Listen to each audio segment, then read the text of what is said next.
Before we begin, thank you very much to, hang on, I gotta make sure I get this right, the Bean Plants Rhinox 8 in the Low Road.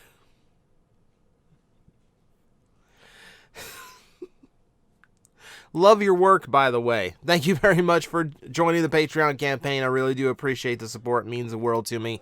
Keeps everything going, keeps the lights on, and helps me out tremendously. So thank you very much. So we've got a 40th anniversary of Transformers on the way next year. So I thought, before I do anything trying to predict what Hasbro's going to do for the big birthday, I thought maybe I would look back at the last big decade milestone and see how they handled it then to kind of get a feel for what we're going to do. At some point, I will produce a prediction video for what I think what is it going to be? It was chilling 20, thrilling 30, what?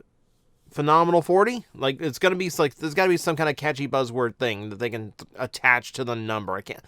I can't figure it out right now. But yeah, the point here today, I want to take a look back at some of the things they did for the 30th anniversary, what was going on in 2014, to see if I can't gauge exactly what's going to happen next year.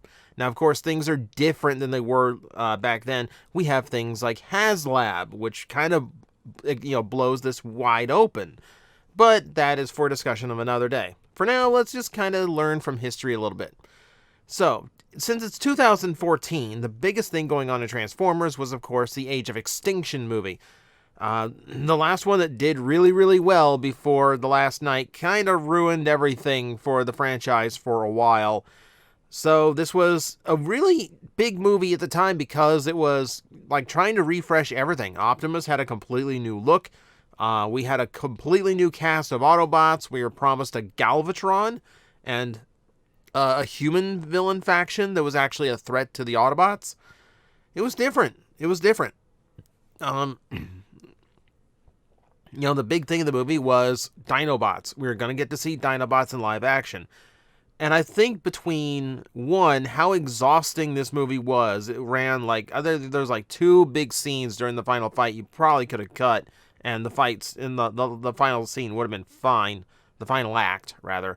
And then just the fact that the Dinobots were just like literally just stapled onto the side and didn't really contribute anything. Yeah, like, it could have been handled better. It's not my favorite of the live actions. It's okay, but it's not my favorite. But, hey, these things brought in a ton of revenue, so I can't really argue. If it's successful, it's successful. And coming up on and landing the movie during the 30th anniversary was probably a nice boost to it as well. The toy line for this did try to get in on the whole anniversary thing. You saw a lot of 2-packs, which was the new version of the character in the movie combined with a figure that is representing its original toy. And sometimes you got close approximations, like Bumblebee had a close approximation.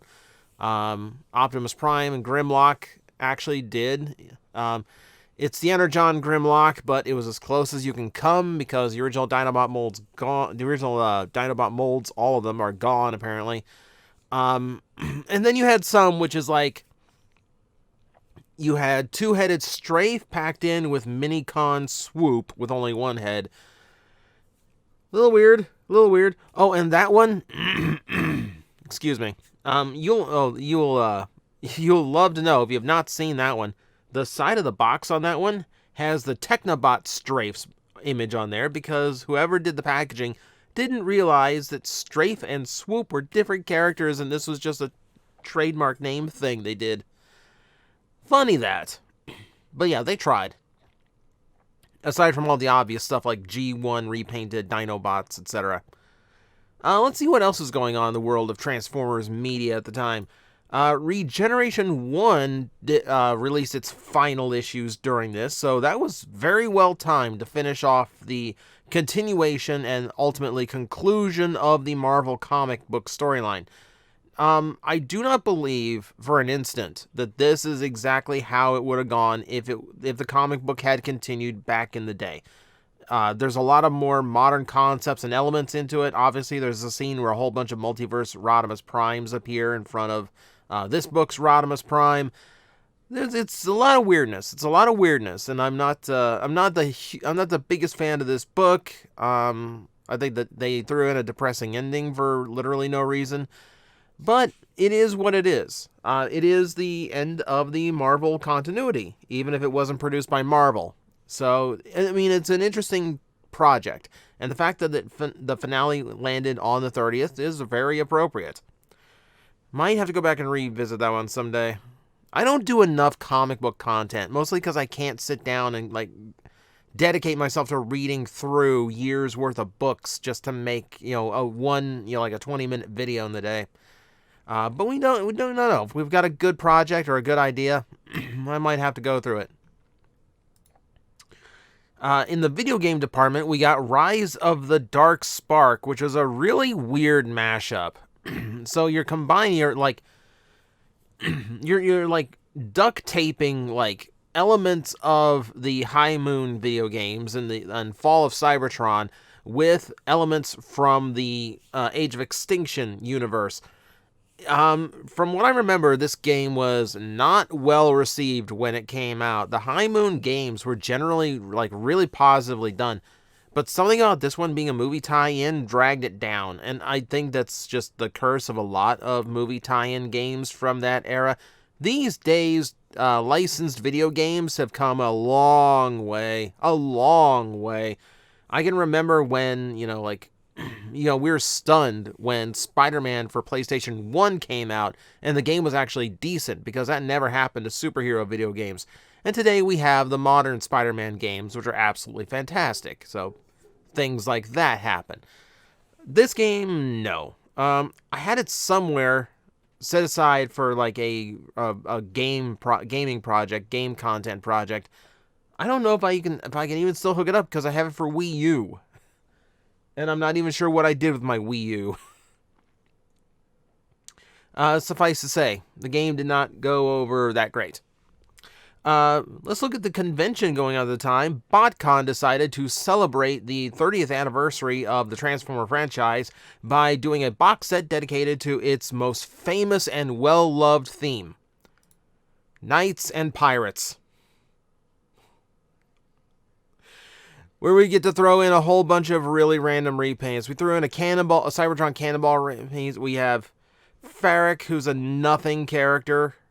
Just an excuse to repaint Cyclonus. We did Scorponok. We already did the Scorponok mold in that series, so that's repetitive. DevCon got a toy at least. DevCon proving that he's just going to be, no, I was gonna say no. It's Ratbat that's like destined to be a Scourge remold every time. No, he's a Scourge remold here. He gets to have a Blur remold now. And then Jinrai in his Fire Guts colors for reasons.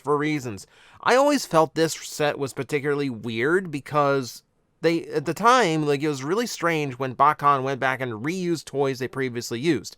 Obviously Optimus Prime was previously, or Jinrai is Classics Optimus Prime that they used for Shattered Glass. They already did Double Punch from the Scorponok mold. I give them credit for coming up with taking the original head of Scorponok and retooling this toy in order to incorporate like the actual Headmaster function. Okay, fine. That's kind of a neat touch. It's still a really weird random set. Really I think one of the lower ones they did.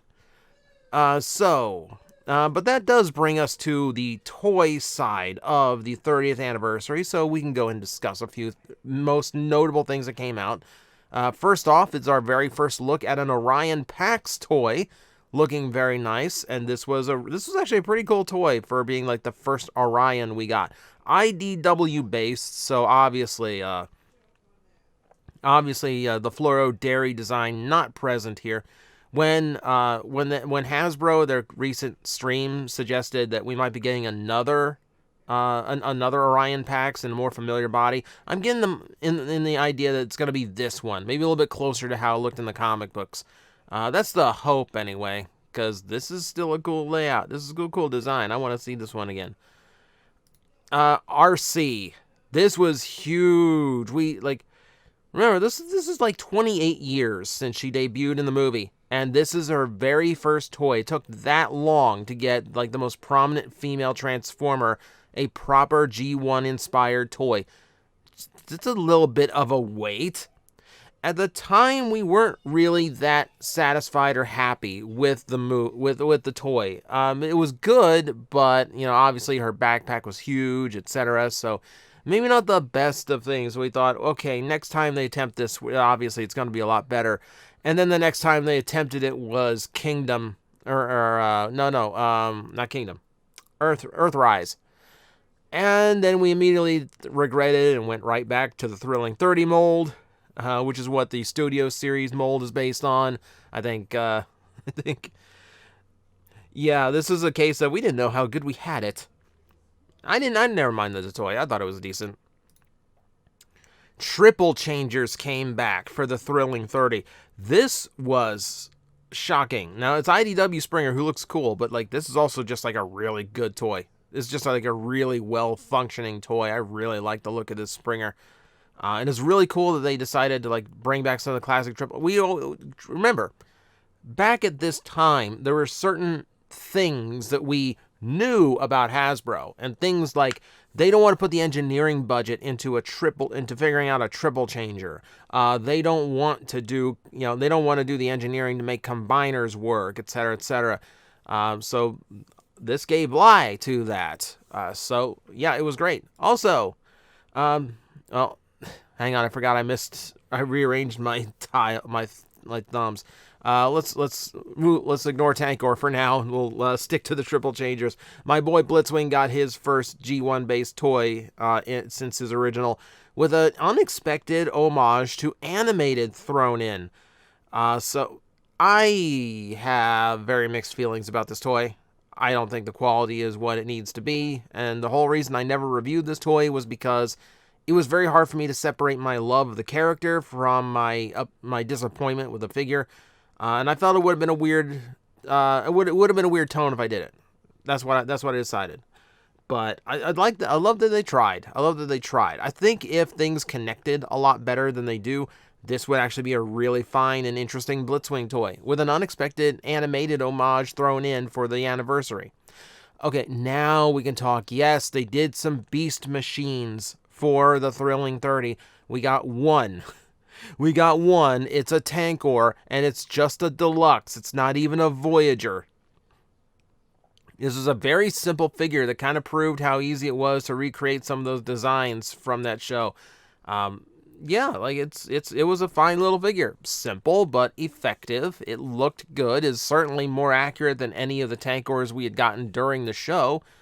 This, I think, had us really hoping they would go further. I'm still waiting for a Jetstorm, and I'm still waiting for a bigger Tankor. We've got 1 year left of this weird legacy line, so maybe. I'm getting my hopes up here. I'm just getting my hopes up here.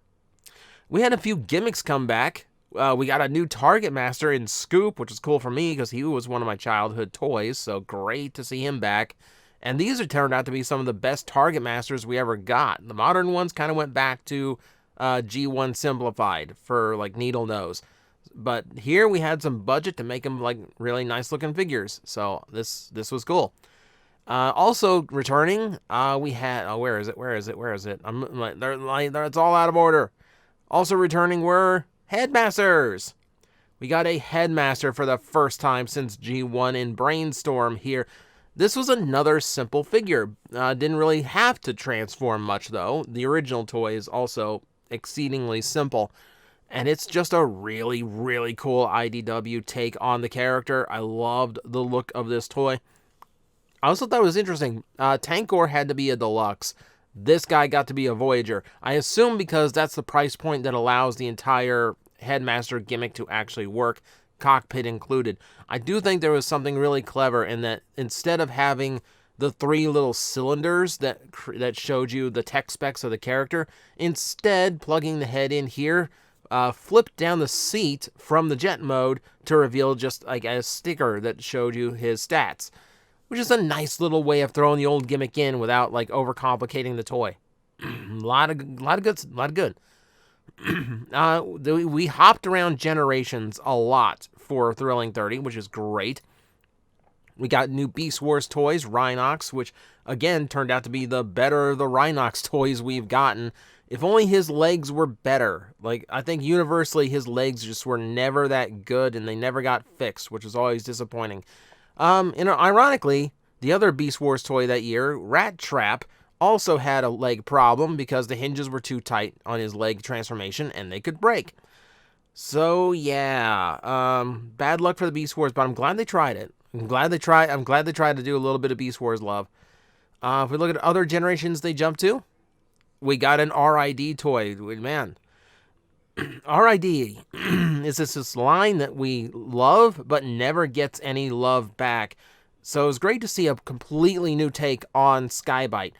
It's never, like, strangely enough, this toy was never this toy was never repainted into the most obvious thing, which was Transmetal Cyber Shark.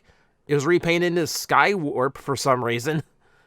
But no, this was this was completely new, and a really cool take on the character too.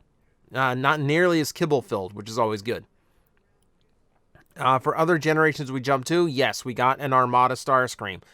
Aside from just like missing paint, I thought this toy was fine. If you got the Takara version, had the nice white paint all over it, had the correct details, looked like a miniature version of the character from the show. It was really, really nice. Oh, and we also got a new Minicon team. This is the Assault Minicon team. God, I cannot. It's been a while since I looked them up. I can't remember the Centuratron, I believe. But yeah, not only a new Minicon team. It's a really nice looking Minicon team, nice variety. Also, they combine into a smallish deluxe, which I thought was really ambitious and really cool that they did something that the original Minicons didn't. There's other toys that they danced around. They did Whirlin' Roadbuster, and I love that they just straight up like modernized the original versions of those toys rather than like wildly reimagining them. So just kind of like, we can't use those molds, so we'll just make those molds ourselves. And I'm not sure how that doesn't violate a copyright, but there you go.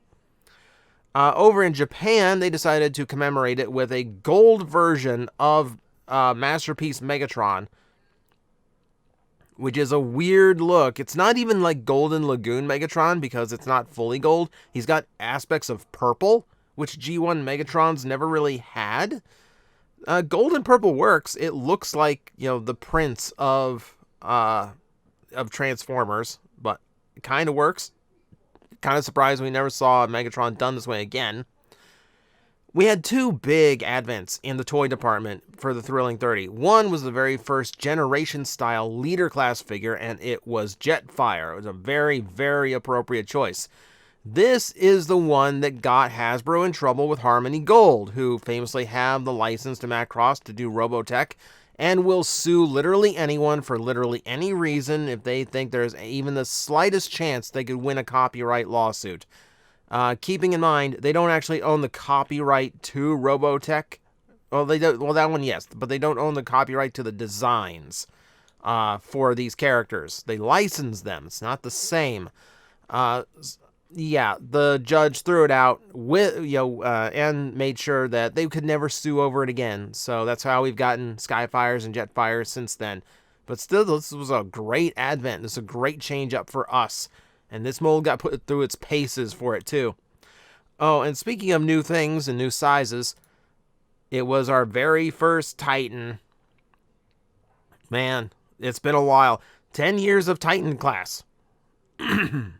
I keep thinking that this toy was designed after Fall of Cybertron, because that was much more current, but it takes some design traits from it, but yes, it is definitely just a hyper-detailed and reimagined version of the G1 design. So that's a correction I should have made a long time ago. I mean, it's what it is. I mean, it's a Metroplex, so it's like really, really simple. You had a little bit better if you had the Takara version with its two guns and its what I consider better colors. But super cool to see such a giant Transformer back on the shelves, because this was really, really a big risk for Hasbro to put out something this big for collectors to buy. And they're still putting out Titans today. They've gotten smaller, but I also think the engineering on them has gotten way better. So I think that is something of a fair trade-off. I don't think some of the recent ones are worth $200, but that's me. I'll see what else. Oh, right. There's one huge thing that happened in the 30th anniversary. The debut of Windblade, the character we created. We chose the alt mode. We chose the color scheme. We chose the faction. We chose the gender. We chose the abilities. We chose the weapon. We chose just about every element we could out of this. And somehow Hasbro turned around and a year later produced the very first fan-created Transformer. And to this day, in my opinion, the only fan-created Transformer. We've had some since then, but every single year after that they tried this, the results were just more and more diminished. We want to do a female combiner. You pick the alt mode. So we basically just said, here, make these toys in these colors.